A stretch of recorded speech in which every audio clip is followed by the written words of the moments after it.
Have you ever wondered how to transform your old asooke into beautiful hair fascinators just like this? Then you're in the right place. Because in today's video, I'm going to run you through a step-by-step tutorial on how to make that fascinator. Okay, so if this is your first time in this channel, please don't forget to subscribe. I mean, you're going to get value for your time. Alright, so let's get started.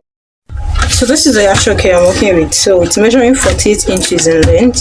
So if you factor the folding that I used in sewing it, that will be making maybe 50 inches all together. So I've sewn the edges. I've sewn it. So what I'm going to do, since we are making a 4-face kind of bow, it's going to fold it into 2 like this, fold it into 2 like this. This is my front, and then fold the 2 into 2, so that's fold it into 4, right? So you see, so I'm trying to press this down so it can give me that crisp line, so I can know, well, I can just mark it. It's not sure. So now I've done that. I'll fold it again, so you should have this. You can mark, or just something to just make you mark it.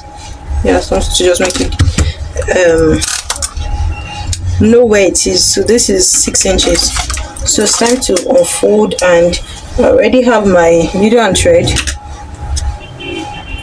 threaded already. So I'm going to open it. So can you see that mark is there? So this is the mark. So it is on the 4th mark that I'm folding like this. Can you see? I really wish this would not be the inside because I don't want this showing. So I'm just going to pick needle and thread, and before I pick needle and thread, I'm just going to fold. Remember how we do bow, right? Just fold it like this.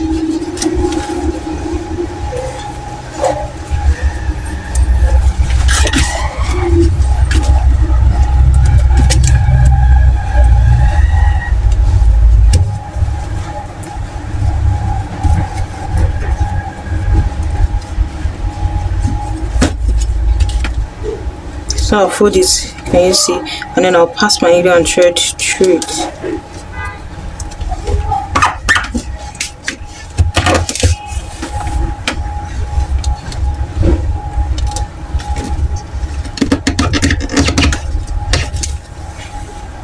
So I'll just double it that way.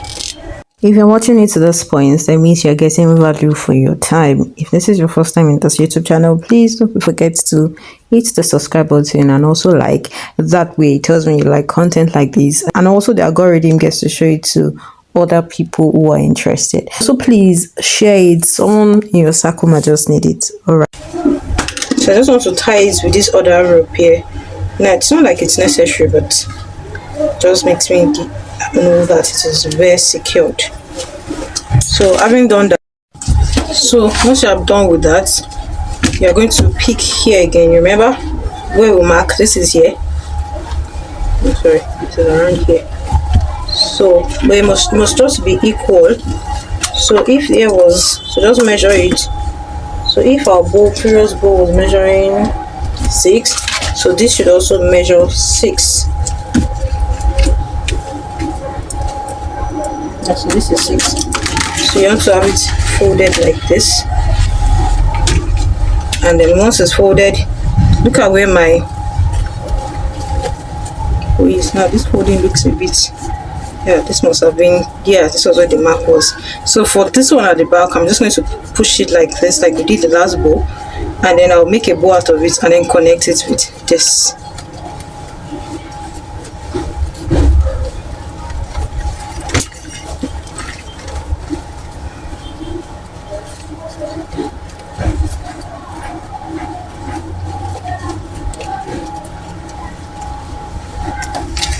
Can you see where my fishing line is? I said fishing line, my thread rather.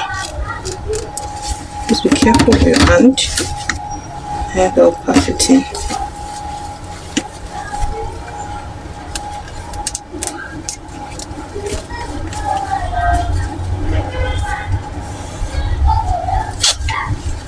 So can you see it already pulled, and then it has joined this. I have that 2-tone bow.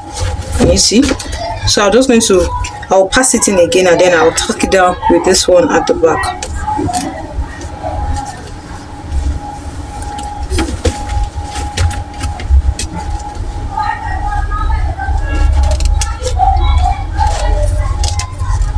then I'm just passing it to tack it down.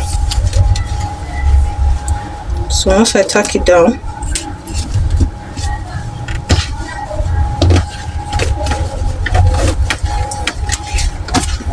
so that's just how you are going to do. So this other one too, I'm going to fold it so I can make it come like this, so the other one will just come like this. So that's how I'm going to continue.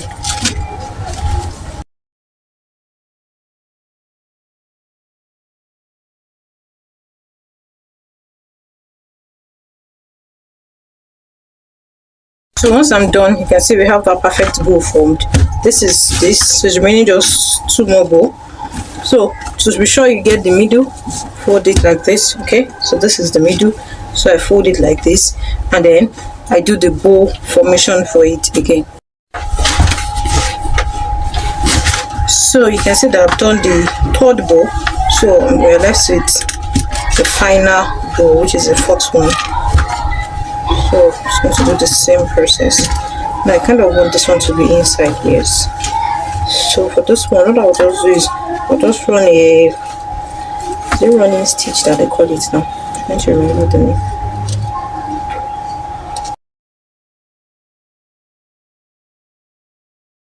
So because it has the end, I want it to be inside. I want all the rough.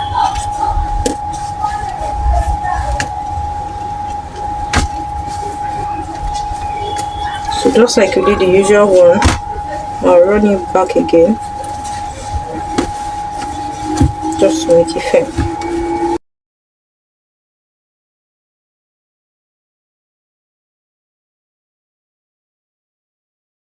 So remember, it's important to tack it with the one at the back. So that's just what I'm doing.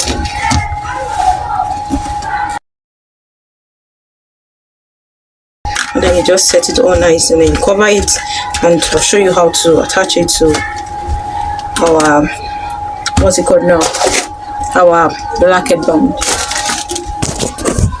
This is how it looks. I'm done with the bow. This is what the back looks like. So I'll just go ahead and attach this flower, and then I'll sew it on the Alice band.